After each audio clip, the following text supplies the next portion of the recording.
Bonjour à tous, j'espère que vous allez bien. Nous sommes le lundi 9 janvier. Bienvenue dans ce nouvel épisode de Day Trading Roadmap, les plans du jour sur les indices DAX, Dow et Nasdaq. Comme je vous l'ai dit hier, plutôt haussier sur les indices, notamment sur le DAX avec cette jolie cassure de la zone 61,8 14 700 points.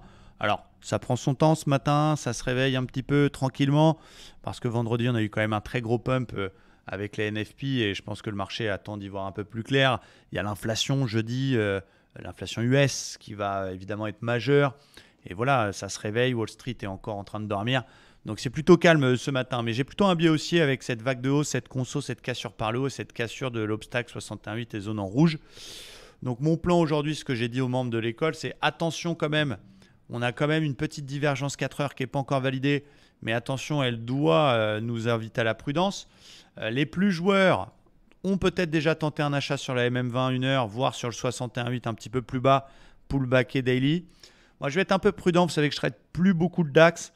Je vais surveiller en cas de repli plus important à cause de la divergence 4 heures et une consolidation somme toute très logique du mouvement de vendredi. Je vais surveiller la zone des 50% de Fibo de la dernière accélération haussière qui correspond à cette ligne verte qui serait un pullback sur l'oblique cassé. Donc je suis très sélectif sur le DAX, ça m'arrive de prendre des trades dessus, mais vraiment sur des top points d'entrée. Donc effectivement, plan un petit peu plus joueur, c'est d'acheter le repli, le retest de la zone 650 sur un signal type bulle, truc un peu sérieux. Plan un petit peu plus safe, c'est d'accepter de ne pas être dedans, éventuellement de changer de fusil d'épaule si on casse les plus hauts et puis sur un setup de continuation. Mais voilà, viser un repli un peu plus important, la diff fait son job, on retrace la moitié, la zone 14 300-330 me paraît la plus intéressante.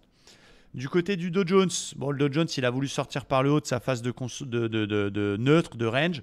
Beau pullback sur l'oblique cassé qu'on voit très très bien aussi en hebdo, je vous l'ai montré dans la vidéo d'hier. On a réussi à passer par là la zone de polarité. Donc plutôt à l'achat également sur le Dow. On voit bien cette phase de range la semaine dernière qu'on a réussi à casser par le haut. Je vais attendre tranquillement un petit pullback. Petit pullback sur ma zone 600-620.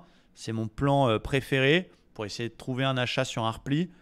On réapplique la hauteur du range, l'effet balançoire pour se donner l'objectif. Et comme par hasard, c'est le niveau 61,8 de Fibo de la dernière baisse. Donc il n'y a pas d'hasard en analyse technique, c'est l'objectif du range. Et souvent, quand on fait un retracement, on vient chercher ce niveau-là.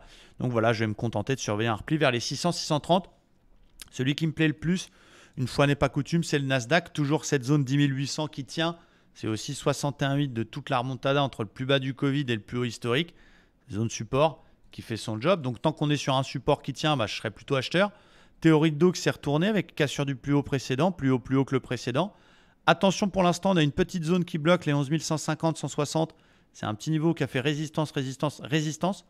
Donc évidemment, si on a un petit repli du côté des indices mondiaux, on aura un petit repli du Nasdaq. Et donc je vais surveiller le plus haut précédent vers les 11 000 chiffres ronds. Donc niveau préféré pour un petit achat. Et si jamais finalement ça continue de monter, que ça pète mes 170, 180 la résistance, je ferai peut-être un achat sur cassure d'OPR pour aller chercher les 380, 400 qui est le précédent plus haut. Voilà, donc plutôt acheteur, je peux me tromper, mais je vous ai donné mes convictions. Soyez très prudents, très méticuleux. La semaine dernière, je fais 4 trades. Je vais essayer d'être le plus méticuleux possible encore cette semaine. On sait qu'il y aura des trades qui passeront, des trades qui passeront pas, mais ce qu'il faut, c'est vraiment se concentrer sur le 5 étoiles. On aura l'inflation jeudi, donc ça va être une semaine décisive. Merci à tous et très très bonne journée de trading. Ciao, bye bye.